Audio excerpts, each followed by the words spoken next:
अस्सलाम वालेकुम। कैसे हैं सब? आई होप आप सब बिल्कुल ठीक ठाक होंगे। आज हम नावल सुल्तान राइटर हैं गोरे नयाब की एपिसोड नंबर 10 स्टार्ट करेंगे। स्टार्ट करने से पहले आपसे गुजारिश है कि हमारे चैनल को सब्सक्राइब कर लें। So let's start. अरहम का हाथ फ़ौरन अपने सीने पर गया। एक सेकंड और तुम इस हालत में रहती तो मैं अल्लाह को प्यारा हो जाता। तुम्हें तो मैं खुद अल्लाह जी के पास छोड़ के आऊँगी। परेशान क्यों होते हो? पहले ये बताओ, दरवाज़ा लॉक क्यों नहीं किया तुमने? वो दोनों हाथ कमर पर टिकाए उसके सामने खड़ी होते बोली तो अरहम ने शहादत की उंगली अपनी कनपटी पर पेच कसने वाले अंदाज में फोल्ड की। पहले ज़रा करीब आकर फिर ज़रा करीब आकर राज़दाना अंदाज में गोया हुआ। पागल हो? जब दरवाज़ा बंद तुमने किया है तो क्या लॉक मैंने जाकर लगाना था? तुम्हें लॉक लगाना नहीं आता? वैसे भी चोर क्या रात पर सबके लॉक चेक करते हैं कि जी जिसका लॉक ना लगा हुआ होगा उसके घर चोरी करेंगे। अच्छा बाबा, हो गई गलती। मुझे तो ये भी याद नहीं कि दरवाज़ा भी मैंने बंद किया था या नहीं। मगर अब तो दरवाज़ा बंद कर दो प्लीज़, मुझे नींद आ रही है। वो मुकाबिल के सामने हाथ जोड़ती बोली, कर देता हूँ, एहसान होगा आपका। वो कहता मुड़ा कि पीछे से आयशा ने हाँक लगाई। अरफान हाँफता कांपता अंदर दाखिल हुआ। वो वो सर, आपने कहा था कराची वाला माल जल्दी जल्दी अड्डे से निकाल दो। तत तत तत तो क्या तत तत लगा हुई है? सीधे सीधे बको, जो भी बकना है। मलक ने हाथ में पकड़ा ग्लास ज़मीन पर दे मारा। वो साहब, जब समंदर के पास जाके ट्रक खोला तो अंदर माल है ही नहीं था। मलक गुस्से से उस पर चपटा और अरफान की गर्दन से पकड़कर उसे दीवार के साथ लगाते चीखा, कौन है वो जिसने अपनी मौत को खुद दावत दी है? स स स स त त त तान ने। अरफान को सांस भी नहीं आ रहा था मगर वो अटकते बोला तो फेंका मलक ने उसे एक तरफ फेंका। एक आदमी नहीं संभाला जा रहा तुम लोगों से। मैं लंदन छोड़कर पाकिस्तान आया हूँ कि इस सुल्तान नामी बला से मेरी जान कुछ दिन के लिए छूट जाए, लेकिन नहीं, वो हरामी तो साई की तरह मेरे साथ चिमट गया है। अगर तुम बेगैरतों से मारा नहीं जा रहा तो किसी तरीके से उससे डील कर लो, जो कहे वो दे दो, जान तो छूटे, मेरा धंधा रुक गया है। अरफान सर इस बात में हिलाता बाहर निकल गया। सुल्तान मरजान को लिए एक खाली कमरे में दाखिल हुई और सर पर लिया दुपट्टा उतार कर मरजान को दिया और सामने चलती हुई बोली, मरजान, मेरे हर अमल को गौर से देखना है।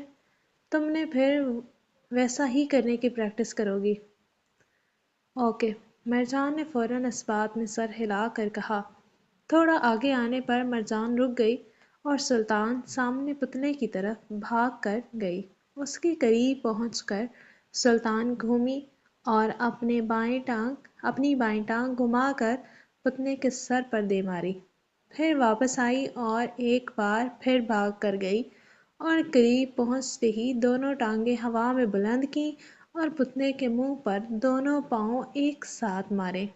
पुतले का सर पीछे की तरफ ढलका तो सुल्तान पुतले के ऊपर से होती हुई उसके पीछे सीधी खड़ी हो गई। मरजान का तो पूरे का पूरा मुंह खुल गया। सुल्तान उसे हैरत से डूबा देखकर उसके पास आई और मुस्कुरा कर उससे दुपट्टा लेती मुकाबिल को मुंह बंद करने का इशारा करती सामने कुर्सी पर जा कर बैठ गई। मरजान, जाओ, ट्राई करो, या पहले एक टांग मारने की कोशिश करो, फिर दोनों उठानी भी सीख लोगी। मरजान भागती पुतले के करीब पहुंची तो एक टांग को हल्का सा घुमाकर पुतले के सर पर मारना चाहा, مگر وہ کندھے کو لگا تو مرجان شرمندہ ہوئی، مگر پیچھے سے آتی سلطان کی آواز گڈ ورک مرجان پر اسے حوصلہ ہوا اور وہ پھر واپس آئی اور بھاگتی پتلے کے قریب جا کر گھومی، ساتھ ہی ٹانگ کو گھما کر پتلے کے سر کا نشانہ لیا، مگر پھر ٹانگ کندھے کو لگ کر واپس آئی۔ مرجان نے یہ عمل کئی بار دہرایا، یہاں تک کہ سلطان خاموشی سے اٹھ کر چلی گئی۔ تقریباً 2 گھنٹوں بعد اس کا پاؤں سر کو لگا تھا۔ مرجان کے چہرے پر مطمئن سی مسکراہٹ آئی، مگر وہ رکی پھر بھی نہیں۔ اب وہ پریکٹس اپنے کام میں پرفیکشن لانے کے لیے کر رہی تھی، جیسی پرفیکشن سلطان کے ماننے میں تھی۔ مہر نے سفید لانگ قمیض شلوار پر بلیک کوٹ پہنے، چہرہ نقاب سے ڈھکا ہوا تھا اور ہاتھوں میں فائلز لیے وہ ناشتے کی میز پر بیٹھی عروسہ کو پیچھے سے ہگ کرتی بولی، آج میرا کورٹ میں پہلا دن ہے، دعا کیجیے گا۔ سامنے تو آؤ، میں دیکھوں تو صحیح میری مہر بیرسٹر کے روپ میں کیسی لگ رہی ہے۔ انہوں نے محبت بھرے لہجے میں کہا تو وہ فوراً ان کے سامنے آئی۔ ماشاءاللہ، بہت خوبصورت لگ رہی ہو۔ ساتھ ہی انہوں نے کئی ہزار کے نوٹ مہر کے سر سے وار کر ملازمہ کو دیے۔ اب میں جاؤں؟ مہر نے اجازت طلب کی تو وہ اسے اللہ کی امان میں دیتی سر اس بات میں ہلا گئیں۔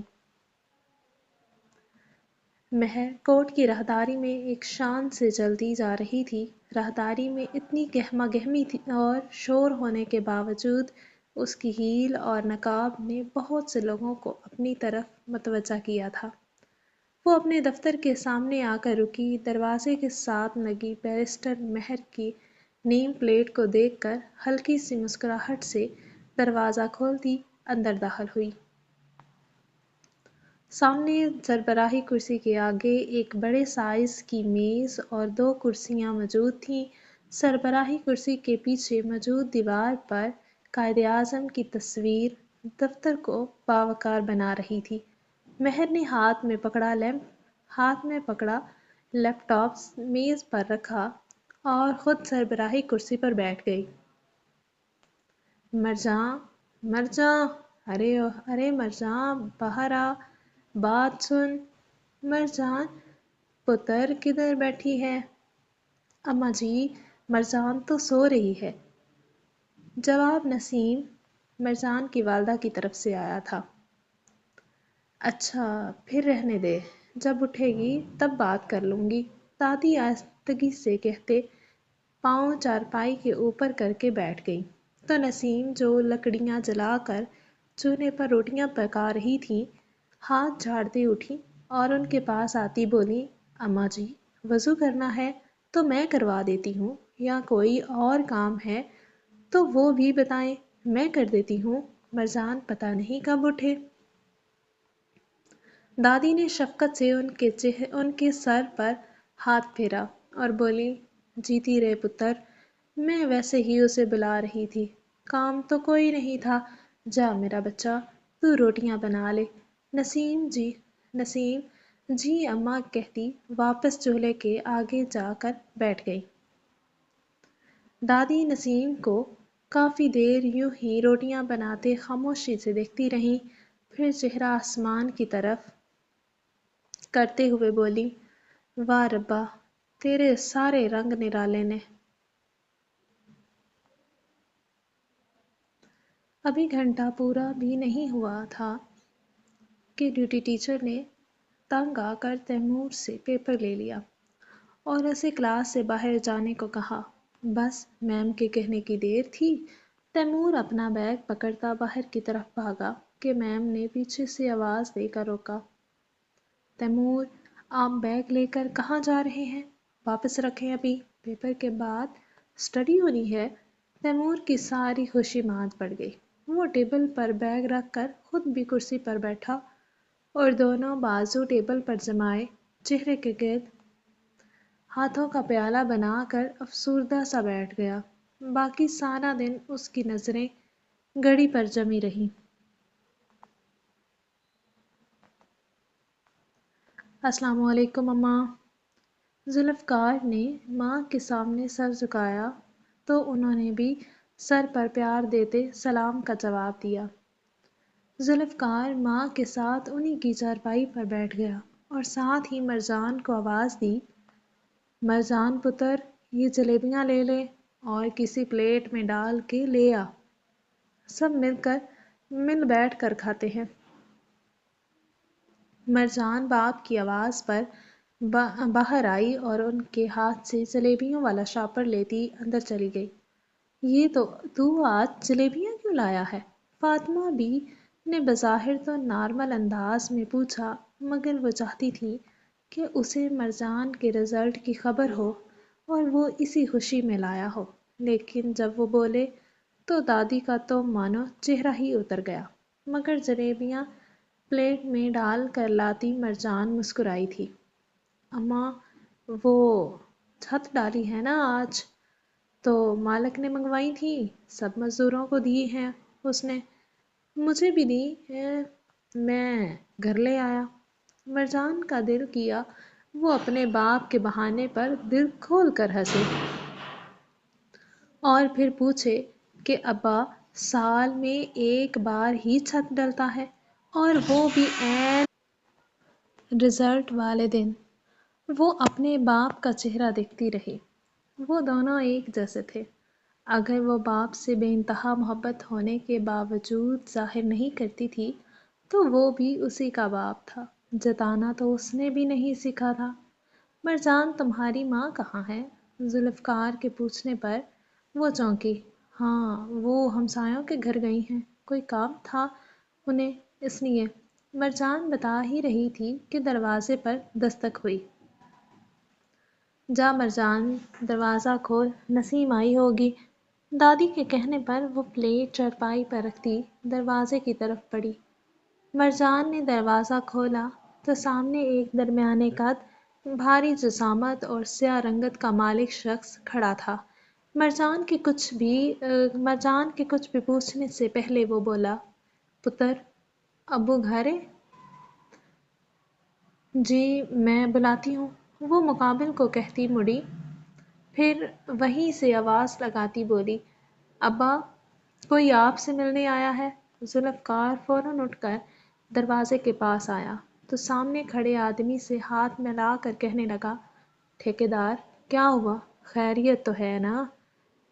मालिक बुला रहा है। मुकाबिल ने आने की वजह बताई।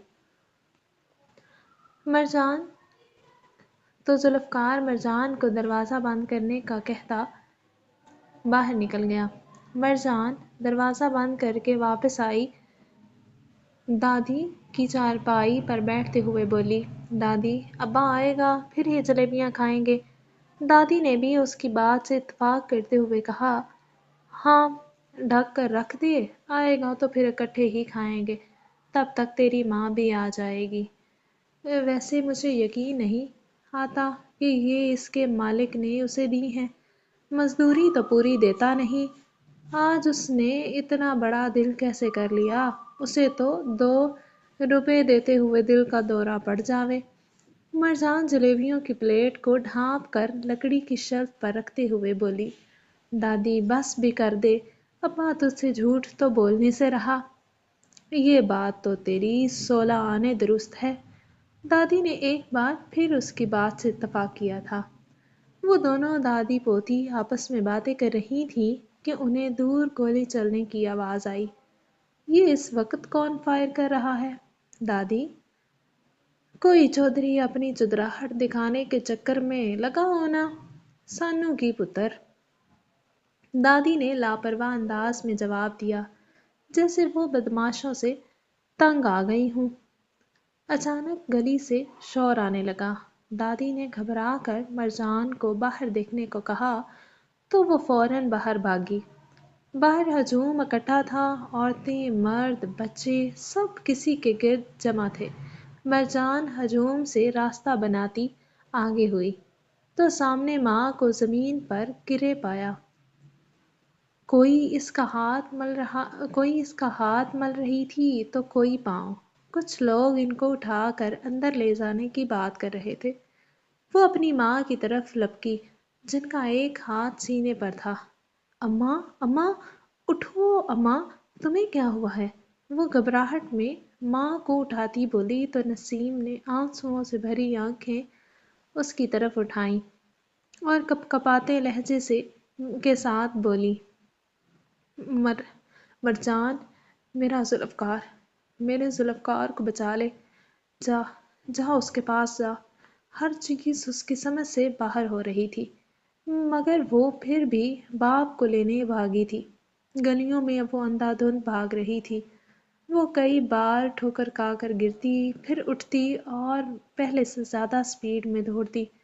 بال جوڑے سے نکل کر گلے میں آ گئے تھے، دوپٹہ کہاں گرا اسے یہ بھی ہوش نہ رہا۔ وہ بس جلد سے جلد اپنے باپ تک پہنچنا چاہتی تھی۔ وہ فیکٹری سے چند قدم دور تھی کہ کچھ لوگ اس کے باپ کو چارپائی پر ڈال کر اسی کی طرف لا رہے تھے۔ لوگوں نے چارپائی لا کر اس کے سامنے رکھ دی۔ چارپائی پر موجود شخص اس کا باپ، اس کی پہلی محبت تھا۔ وہ ساکت کھڑی اپنے باپ کو دیکھتی رہی۔ ایک لمحے میں وہ آسمان سے زمین پر پٹ ہی گئی تھی۔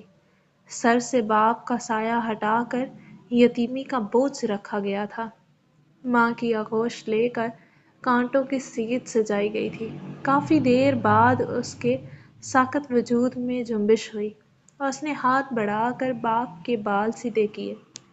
اسے یقین تھا جس وقت مکابن کی سانسیں رکی ہوں گی، اسی لمحے اس کی ماں نے بھی دم توڑ دیا ہوگا۔ وہ جانتی تھی اپنی ماں کے عشق کو۔ ایسا ممکن ہی نہیں تھا محبوب کی دھڑکن رکے اور عاشق سانسیں لے لے۔ ارد گرد لوگ اسے کیا کہہ رہے تھے وہ سمجھنے سے قاصر تھی۔ کچھ دیر بعد اس کے لب ہلے۔ کس نے مارا ہے؟ ملک جبران نے، پاس کھڑے لڑکوں میں سے ایک نے کہا تو وہ خاموشی سے رخ فیکٹری کی طرف کر گئی۔ ابھی رو دو کہ واپس آ جائے گی، چارپائی ان کے گھر رکھ آتے ہیں۔ انہی میں سے ایک بولا تو باقی بھی چارپائی اٹھاتے اس کے گھر کا رخ کر گئے۔ لوگوں نے ذوالفقار کی چارپائی کو گھر کے اندر لایا اور نسیم کی میت کے ساتھ لا کر رکھ دی۔ فاطمہ بھی نسیم کی موت کو لے کر نڈھال ہو رہی تھی کہ ذوالفقار کو دیکھ کر ہوش و حواس کھو بیٹھی۔ اس گھر پر تو ایک لمحے میں قیامت برپا ہو گئی تھی۔ مرجان فیکٹری کے ادھ کھلے دروازے سے اندر داخل ہوئی۔ وہاں تعمیراتی کام ہو رہا تھا، اسی لیے جگہ جگہ اینٹیں، سیمنٹ، ریت اور اوزار بکھرے پڑے تھے۔ مرجان نے ریت میں کھڑا بیلچہ نکال لیا۔ ہاتھ میں بیلچہ لیے سامنے کی طرف چلتی گئی۔ بے ترتیب بال دوپٹے سے بے نیاز، دائیں ہاتھ میں بیلچہ جو زمین پر رگڑ کھاتا آواز پیدا کر رہا تھا، اس کی آنکھوں سے وحشت ٹپک رہی تھی۔ وہ چلتی چلتی ایک ہال نما کمرے میں پہنچی۔ وہاں سامنے ایک چارپائی پر کالی اچرک اوڑھے ایک آدمی کسی بات پر کہکا لگا رہا تھا۔ اطراف میں دو چارپائیاں آدمیوں سے بھری پڑی تھیں۔ وہ دروازے پر کھڑی سر جھکائے بولی، جبران کون ہے؟ جاری ہے۔ سو گائز، کیسی لگی آپ کو ایپیسوڈ؟ اور اب نیکسٹ میں کیا ہوتا ہے یہ تو نیکسٹ آئے گی تو پتہ چلے گا جبران کا کیا کرتی ہے وہ۔ آپ بتائیں آپ کو ایپیسوڈ کیسی لگی، اور ایپیسوڈ کو لائک، شیئر اور کمنٹ کیجیے گا، اور کائنڈلی سبسکرائب کر لیجیے گا چینل کو۔ تھینک یو سو مچ۔ اللہ حافظ۔